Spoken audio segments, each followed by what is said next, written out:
Okay, we're about to go live on YouTube, so todavía tenemos tiempo como medio minuto. Medio Okay. minuto. Okay, and we are So, live. good Espérame un morning, segundo. everybody. Dale, go ahead. Welcome to the to this week's podcast. We have Antonio with us, and we're waiting for Susan to join us in here in a few minutes or so. And she's there; it's just not pictured yet. Emilio is not available today, so she'll miss this episode. But Experts Talk Live .com. You can see our videos there. You can also see us on Facebook. Please like our page. And today we're going to talk about Susan. It's all about Susan. So Susan is going to tell us what got her to this point and what is she up to these days. So Antonio, you want to say hi? Yes, good morning, everyone. Sorry about the technical issues here, but I think we're good. We are live on Facebook and we will be live in YouTube. So today is all about Susan, but my name is Antonio Gutierrez, commercial and residential insurance and mortgage broker. So welcome, everybody. Yeah. Thank you. Hi, Susan, can you hear so me? Can you hear me, Eduardo? The problem, I have technical issues, so I don't think I this will work can. this time. I think we So can hear you. It's just no picture. yeah, I So know. we can hear you okay, but that's okay. I mean, if you think that we're not gonna be able to fix the video, then there's no issue. We can go Okay, ahead and do it, but the sound is good. okay, that sounds good. Yeah. So okay, so I'm Susan, and I'm a professional fractional CFO advisor and professional financial services consultant. And I'm also working with the Infinity Management on advisory, on partnership, on everything that concern advising business to do better or to do the stuff that they don't have the capacity to do on their own. I have a background of financials. Functions over like at international as CFO, as advisor, as M&A advisor for almost more than 2 decades. I spent some time in Europe and other countries, and I'm in the US for the last 8 years. And we're trying to build something in Infinity Management to give you some advising and added value services that will give you more insights to your business, like analysis, reporting, financial reporting, understanding the financial reports, and understanding the trends, knowing where you want to do, and making some planning for the business. Eduardo? Good. So what brought you to this point? What give us a little bit of your background. I know you're not from the U.S., so give us a little bit background there and what you did before and why is it that you got into where you at today?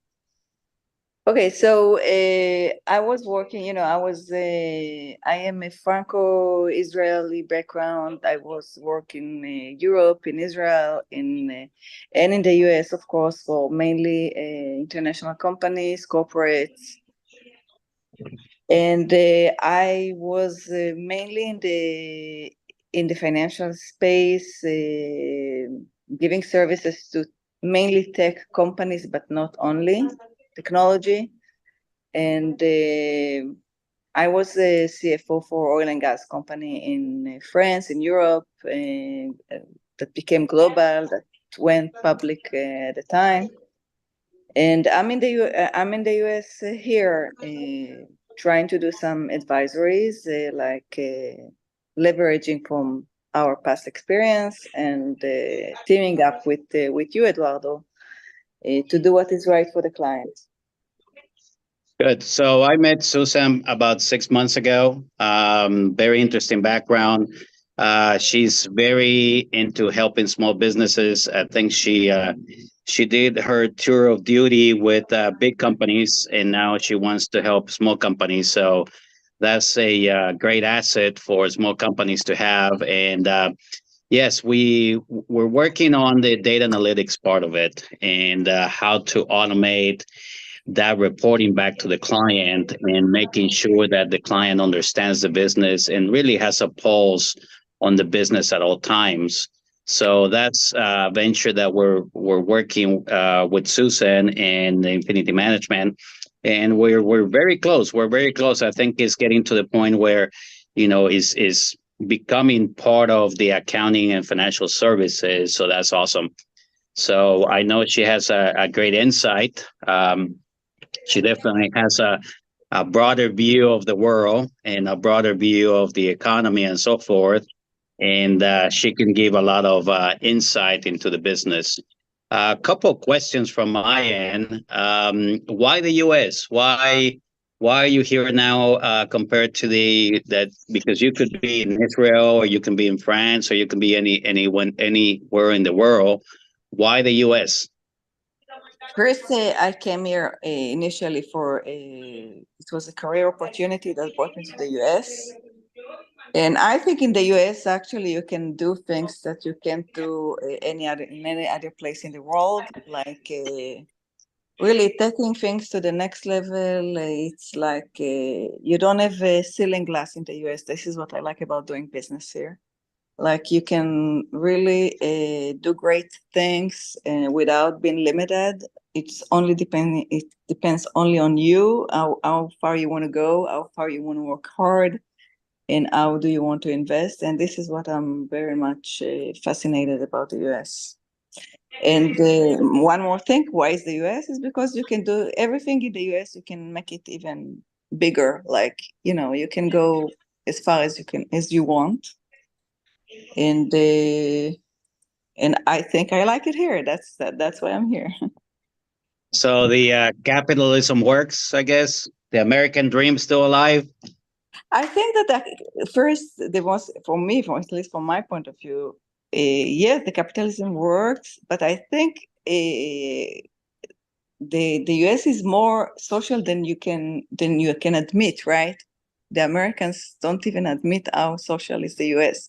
It's not that capitalistic. Like you can see the politically how much effort is done for say so social level. It's not that bad. Like you can't just say that the US is very cold and capitalistic. That's not the way I see it.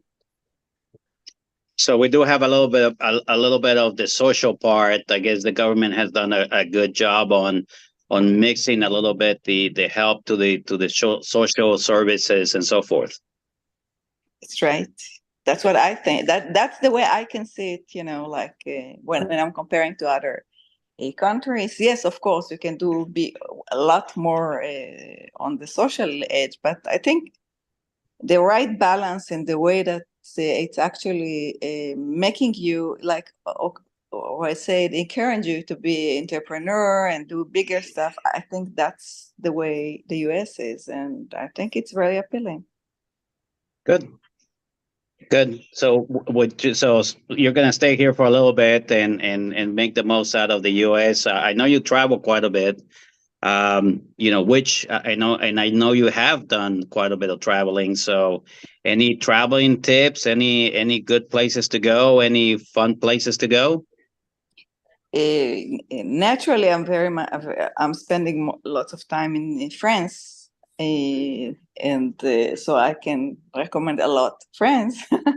But I can Good. recommend other places that I really like in Europe, of course, Italy and Spain, and so many more to see. But I personally love Asia very much, so it's another way to see the world. Good. Antonio, any questions for Susan?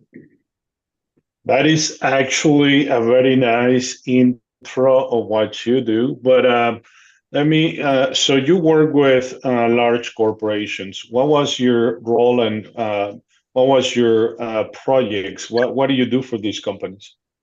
Okay, so For my corporate role, like I was mainly in executive finance roles, mainly, not only.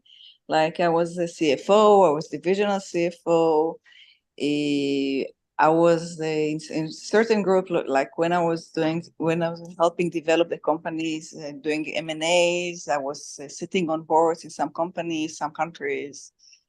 And I did also lots of business development for some companies that actually were in earlier phase that needed more push in order to expand. So it was including also some business development efforts, but mainly, I would say that I'm a very strategic advisor. This is the way I'm placing it. Like did lots of strategy type of job, like preparing for M&As, analyzing markets, analyzing the financials, of evaluating the companies, valuation, preparing financial reports, Wow. and trends. I love trends and analysis. That's the thing that actually we do in order to evaluate companies.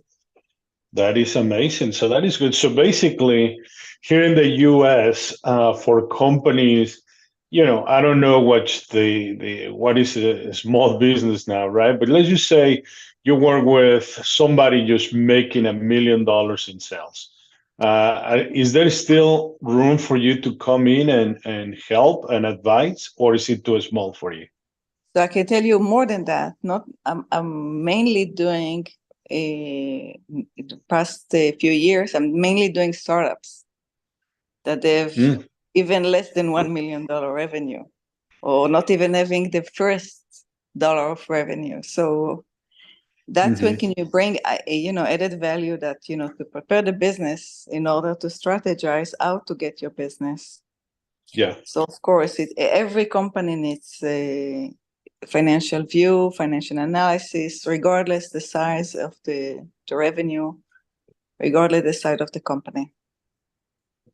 That is actually really nice to know because, some people, decide, hey, I'm just going to jump in and start my own business. And they think they may have a plan. They think they did the research. They have marketing. They have budget. They probably have, obviously they have the funds they have to start this thing. But once somebody that has been through these situations come in and say, well, I think you're missing a step 2, 3, 4. So before you launch, I think it's best for you to just listen to this, adopt this advice that I'm giving you, and then you should have more chances of success, right? Is that how I see it? Is that what you do? Yes, and even more than that, because you need to challenge it, because sometimes you can come with an idea, but you don't know what is in the market or in different places in the world or in the country, or you don't really understand. You think you invented the world, they invented the wheel, but sometimes it's already been implemented or some sort of it already been implemented. So you really need to understand what kind of client you can attract, what kind of market you can gain, and if it is really feasible. That the idea is to make sure that your model makes sense, right? That you can actually reach the plan you want to reach. Yeah, no, I agree with you. I think some people, it's like, my goodness, the light bulb just went on, man. I think I have the best thing, the best widget that people will go crazy for. And all of a sudden it's like, wait, I don't think it's that great, the product that you're offering, but you tweak this, you do this, now you have something to go with. So I like that approach. So now that's for startups. So obviously you work with companies that are already been through the ringer. They have 2, 5, maybe 10 years. And, at that point, companies become very complacent, if you will. The wheels are running and making profit. Everything is running smooth. So what's your point and what's your take on that? What do you think? So, okay, so companies already producing revenue and making margin or not, let's say it can be both. This is the stage when they need advice to see how they can do better on the profitability, profitability line. But not only, also to make sure that they are approaching the right market, the right growth. Managing growth is very important because sometimes if you don't know the market or you think you know, you can just continue spending linearly. Every time you get another dollar, you spend another 90 cents to the dollar, but that's not the way it should be. You need to be more efficient to that. So the growth should be more marginal and you get more margin the more you scale. So this is like a growth management. So some companies in this stage, they need some more deep analysis of how they're doing things and where they want to go and how they want to achieve what they want to go with by actually leveraging the scaling to have more money, actually, to make a business more profitable. Yeah, and I think that also, it's kind of like, okay, I'm at the $5 million in sales, so how do I get to the 10 or the 15 or the 20? So that is where the expansion and that's where the growth analysis of your data, which is what you do, is like, okay, if here's your data, here is not only the raw data, but here is the reporting that I can provide. Let's look at this. You dive into that, and it's like, okay, if you want to get to 15 in 3 years and 20 in 5, we need to take the following steps based on financial and raw data that you're looking from the business. Is that right? Yes, you actually make a business plan for the next 2-3 years, starting with the first year, and then you can make assumption for the second and the third, and just see how this is going. And you put yourself some goals, and actually you need to measure them and to check them, to make sure that you are on the right track, right? Mm-hmm. Yeah. So what do you think? I mean, this is just a question for every business owner, right? So most people or most business owners or some, I don't want to say all of them, but some they can really look at where the bleeding is. I mean, because they are so much responsible for the growth, sales, marketing. Business owners wears many hats, right? So they sometimes kind of missed here and there. So is that the kind of help you can also provide to minimize the bleeding in some areas of their businesses, or is that you don't do Exactly. that? It's exactly the place where you need some follow-up and financial control. Like you're really analyzing every month or every week, whatever the activity in that specific business is. And you manage your cash flow, right? You need to manage to make sure that whatever you plan is actually, it's real. And if not, you need to do some remedy. You need to fix, things quickly in order to adjust and to do it right. Yeah. Yeah, no, that's beautiful way to put. I mean, because at the end of the day, I work with business owners in the side of my business that I do. Obviously, Eduardo does the same thing. He provides also some consulting, so I can see where the merge of the advice that you both provide can actually help in so many ways a company that is either coming in, starting up, somebody that is already going through the first 2 years of, oh my God, what did I do?